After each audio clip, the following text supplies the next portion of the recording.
మన పిల్లలకి ఉత్తమ జీవితం రావాలంటే వాళ్ళకు ఒక బెస్ట్గా చదివిచ్చేస్తే మాత్రం కాదు. మొన్న ఒక ఆయన చెప్తా ఉన్నాడు యూట్యూబ్లో,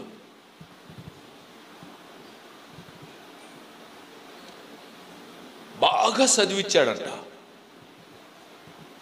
తండ్రి. పిల్లలు బాగా చదివి విదేశాలకు వెళ్ళిపోయాడు. ఒకడు ఆస్ట్రేలియా, ఒకడు అమెరికా. ఎక్కడ ఈయన చచ్చిపోయాడు.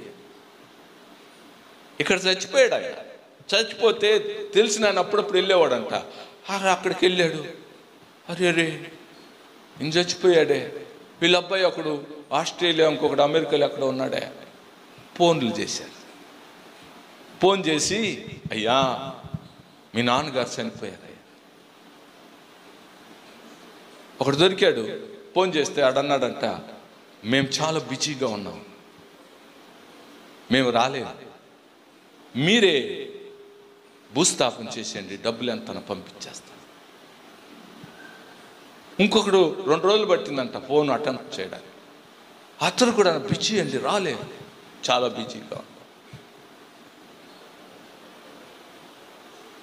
ఇప్పుడు ఎవరు చచ్చిపోయారమ్మా? కొడుకులు చచ్చిపోయారా, తండ్రి చచ్చిపోయాడా? కొడుకులు చచ్చిపోయారు ఫస్ట్, వాళ్ళు ఎప్పుడో చచ్చిపోయారు. కనుకనే తండ్రి అనాథ, కనుకనే తల్లి అనాథ. ఒక ఆమె పిల్లల్ని బయట విదేశాలకు పంపించేసింది, బాగా చదివించి. ఇక్కడే పట్టాపురం దగ్గర ఓ ముసలమ్మ ఉదయాన్ని అటు ఇటు తిరిగి బీరువాలు ఏమో తీయడానికి వెళ్ళి ఆ బీరువా మీద పడిపోతే అట్లే బీరువా కింద ఉదయం నుండి సాయంత్రం వరకు ఏంటి ఇక్కడ ముసలాం తిరుగుతూ ఉంటుంది బయట అని చెప్పి ఎవడో దారిలో రోజు చూసేవాడు, ఏంటి ఏమీ తిరగలేదని చెప్పి లోపలికి వెళ్ళి చేస్తే బీరువా కింద అల్లాడుతా ఉన్నాడు.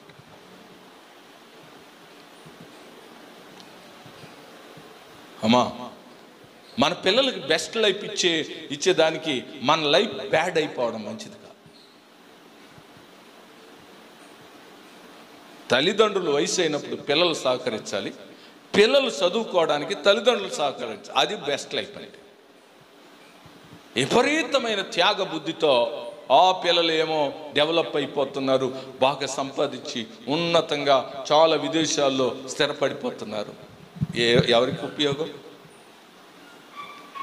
ఒక మంచి జీవితం జీవించడానికి లేకుండా, తల్లిని ప్రేమతో పలకరించడానికి లేకుండా, తల్లిదండ్రులను పోషించడానికి లేకుండా, వారిని పట్టించుకోవడానికి లేకుండా ఎంతమంది పిల్లలుంటే ఏం సుఖపడ్డా, ఏం ఉపయోగం చెప్పండి? వేస్ట్ కదా. కాబట్టి సరైన దృక్పథం, సరైన ప్రవర్తన కలిగి ఉండేటువంటి పిల్లల్ని మనము తయారు చేయాలి, సిద్ధపరచండి. వాళ్ళు నీతి, న్యాయం, మంచితనం వాళ్ళు నేర్పించాలి, వాళ్ళు ప్రవర్తించడం నేర్పించాలి, తల్లిని తండ్రిని గౌరవించడం నేర్పించాలి, దేవుని యందు భయభక్తులు కలిగి ఉండడం నేర్పించాలి. మనం ఉన్న గవర్నమెంట్లో నీ ఇష్టానుసారంగా జీవిస్తే, విచ్చలవిడిగా జీవిస్తే దెబ్బైపోతావు, నీ జీవితమే దెబ్బైపోతుంది, నేర్పించాలి. నీ ఉద్యోగమో, నీ పనో, నువ్వు ఏదో పని సంపాదించుకొని ఆ పనిలో నైపుణ్యాన్ని సంపాదించుకుంటేనే నువ్వు నిలబడతావు, లేకపోతే ఎందుకు పనికి రాకుండా పోతావు అని చెప్పాలి. ఈరోజు చాలామంది తల్లిదండ్రులు ఎందుకు కన్నామని బాధపడతారు. కాబట్టి మంచి లైఫ్, మంచి లైఫ్, మంచి లైఫ్. ఏది మంచి లైఫ్? డబ్బు సంపాదించడం నేర్చుకొని మంచి ఇళ్లలో నివసించడమా? కాదు. ఇది అవసరం. మొదట నీకు సరైన వ్యక్తిత్వం లేకపోతే నీ జీవితమే వేస్ట్ అయిపోయినట్టే. నీ జీవితం బాగుండాలి అంటే నీ వ్యక్తిత్వము సరిగా ఉండాలి. అదే దేవుడు కోరుకునేది. నేను కూడా ఒక మినిస్ట్రీలో వర్క్ చేశాను, 10 సంవత్సరాలు చేశాను.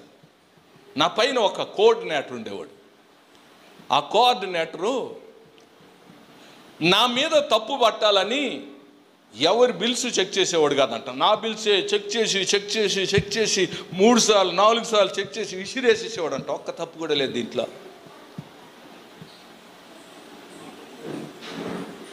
అక్కడ ఒక అసిస్టెంట్ ఉండేవాడు, అది చెప్పేవాడు నాకు, అన్నా ఎవడి బిల్లు పట్టించుకోవాడు, కానీ నీ బిల్లు మాత్రం పట్టించుకుంటా.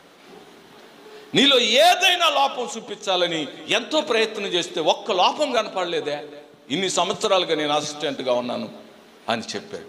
ఈరోజు అతను పాస్టర్. వాళ్ళ ఊరికి వాక్యం చెప్పడానికి పిలిచాడు మమ్మల్ని. కారణం ఏంటంటే పర్ఫెక్ట్గా నడుచుకున్నాడు ఈయన.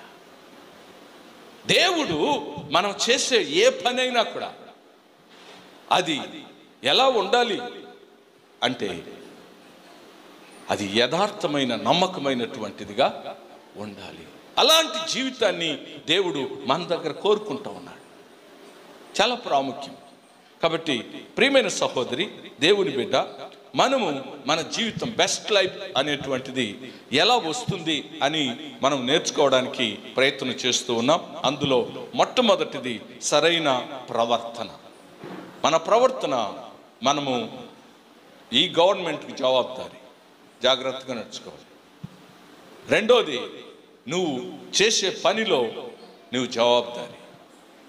మూడోది, నీ జీవిత భాగస్వామికి నువ్వు జవాబుదారి, లేదా నీ తల్లిదండ్రులకో నీ బిడ్డలకో జవాబుదారి. కాబట్టి ప్రవర్తన అనేటువంటిది శ్రావ్యంగా ఉండాలి. మంచి జీవితానికి మంచి సంబంధాలే కీలకమైనది.